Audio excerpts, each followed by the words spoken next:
Why many Jews did not accept Jesus as the Messiah. Jerusalem was waiting for a king. For centuries, prophets had promised that a Messiah would come, a ruler anointed by God, a deliverer who would restore Israel, defeat its enemies, and reign forever. Yet when Jesus of Nazareth appeared, performing miracles, speaking with authority, and claiming to fulfill the scriptures, many of his own people did not accept him. How could the nation that carried the promises of the Messiah fail to recognize him when he arrived? Before we uncover this mystery, take a moment to like this video, share it with someone who loves exploring the Bible, and subscribe to the Bible Project for more cinematic journeys through Scripture. Now let's step back into history, into the world where the story of the Messiah begins. The long wait. The desert wind moves across the hills of ancient Israel. Scrolls are opened in quiet synagogues. The words of the prophets echo through generations. Isaiah wrote, "For unto us a child is born, unto us a son is given, and the government will be upon his shoulders." Isaiah 9-6. The people of Israel lived with a promise.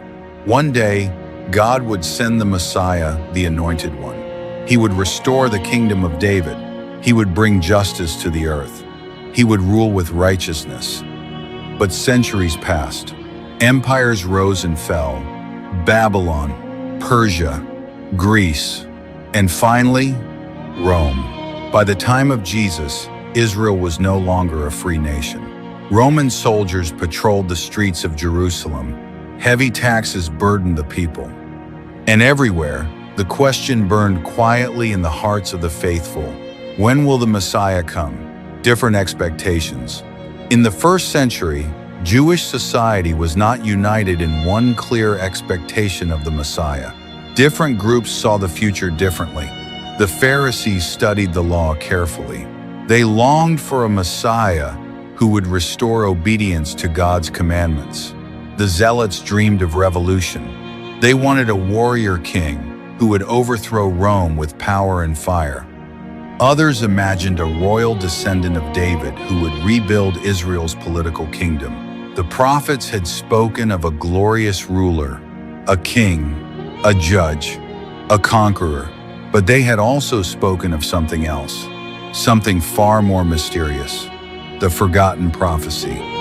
One ancient prophecy stood quietly in the scriptures, often overlooked, often misunderstood. Isaiah described a figure known as the suffering servant. He was despised and rejected by men, a man of sorrows, acquainted with grief. Isaiah 53:3, the prophecy continued, "He was wounded for our transgressions, bruised for our iniquities." Isaiah 53:5, this figure would suffer. He would carry the sins of others. He would be rejected. But many in Israel did not connect this prophecy with the Messiah. The Messiah, they believed, would triumph, not suffer, not die, and certainly not be rejected. The arrival of Jesus. Then one quiet night in Bethlehem, a child was born. Angels appeared in the night sky. Shepherds trembled in the fields. A message echoed through the darkness. Today in the city of David, a Savior has been born to you. He is Christ the Lord. Luke 2:11. Years passed. The child grew. And when he was about 30 years old, Jesus stepped into public ministry. He healed the sick. He restored sight to the blind. He cast out demons. Crowds followed him through villages and across hillsides. The Gospels say people were astonished. They had never heard anyone speak with such authority. Yet even as his fame spread, questions began to rise. A Messiah no one expected. Jesus did not behave like the Messiah many expected. He did not gather an army. He did not call for revolution against Rome. Instead, he walked dusty roads with fishermen. He spoke about the kingdom of God. He told parables about seeds, vineyards, and lost sheep. and sometimes his words were deeply unsettling. One day he said, "Love your enemies and pray for those who persecute you." Matthew 5:44. Another time he said, "Blessed are the meek." Matthew 5:5. These teachings did not sound like the message of a conquering king. They sounded like something entirely different. A kingdom not built by swords, but by transformation of the heart. Conflict with religious leaders. As Jesus traveled through Galilee and Judea, tension began to grow. The religious leaders, the Pharisees and teachers of the law, watched him carefully. Some were curious, others were skeptical, and some were deeply troubled. Jesus challenged their understanding of righteousness. He healed people on the Sabbath. He ate with tax collectors and sinners. He declared that God desired mercy more than sacrifice. And one day, he said something extraordinary. Standing before a crowd, he said, "Before Abraham was, I am." John 8:58. In the ears of many listeners, this sounded like a claim to divine identity. And from that moment, opposition began to intensify, signs and questions. Yet Jesus continued performing signs. The blind saw, the lame walked. Storms were calmed with a single command. Crowds whispered among themselves, "Could this be the Messiah?" But others hesitated. They knew the scriptures. They knew the prophecies, and something about Jesus did not seem to match their expectations. One question echoed again and again. If he is the Messiah, why does he not overthrow Rome? The entry into Jerusalem. Then came a moment that felt like destiny. As Passover approached, Jesus rode into Jerusalem. Crowds lined the road. Palm branches waved in the air. Voices shouted, "Hosanna! Blessed is the King who comes in the name of the Lord." Luke 19:38. For a moment it seemed the entire city was ready to crown him king. But Jesus did not march to the Roman fortress. He went instead to the temple, and there he overturned the tables of corrupt merchants. He spoke of judgment. He warned the religious leaders.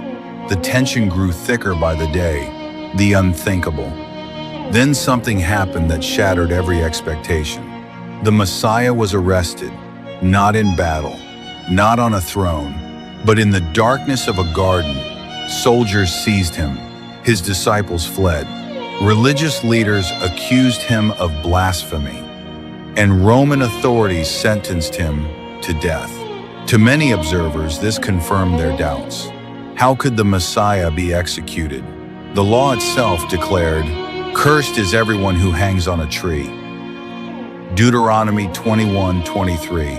If Jesus died this way, surely he could not be the chosen king of Israel. The cross. The sky darkened over Jerusalem. The air trembled with tension. Outside the city walls, a cross stood on a hill. Jesus hung there, rejected, mocked, abandoned. And in that moment, it seemed that the hopes of many followers had collapsed. Even his own disciples struggled to understand. But Jesus had already explained this mystery. He had said, "The Son of Man came not to be served, but to serve, and to give his life as a ransom for many." Mark 10:45. The suffering servant of Isaiah was being revealed. The resurrection. 3 days later, the stone was rolled away. The tomb was empty. Witnesses began to appear. Mary Magdalene saw him alive. Disciples encountered him on the road. Thomas touched his wounded hands. And slowly, the realization began to dawn. The Messiah had not come first to conquer Rome. He came to conquer something far deeper: sin, death, and the brokenness of humanity itself. Why many still did not believe. Yet even after the resurrection, many Jews still struggled to accept Jesus as the Messiah. The reasons were complex. For some, the idea of a crucified Messiah seemed impossible. For others, Jesus' claims about himself were too radical. And for many, centuries of expectation had shaped a different vision of what the Messiah should be. The Apostle Paul later wrote, "We preach Christ crucified, a stumbling block to Jews and foolishness to Gentiles." 1 Corinthians 1:23. The message of a suffering and risen Messiah overturned everything people thought they understood, the unfolding plan. Yet the story did not end in rejection. Thousands of Jews did believe. The earliest followers of Jesus were Jewish. The apostles were Jewish. The first church in Jerusalem was entirely Jewish. Gradually, the message spread beyond Israel, to the nations of the world, just as the prophets had foretold. Isaiah had written, "I will make you a light for the nations, that my salvation may reach to the ends of the earth." Isaiah 49:6. The Messiah had come not only for Israel, but for all humanity. The story of Jesus reveals something profound about human expectations. Sometimes we imagine how God should act. We expect power, victory, immediate transformation. But God often works through humility, through sacrifice, through unexpected paths. Many rejected Jesus because he did not fit the image they had created. Yet those who truly listened, those who saw beyond appearances, recognized the deeper truth. The Messiah had come, not to dominate the world, but to redeem it.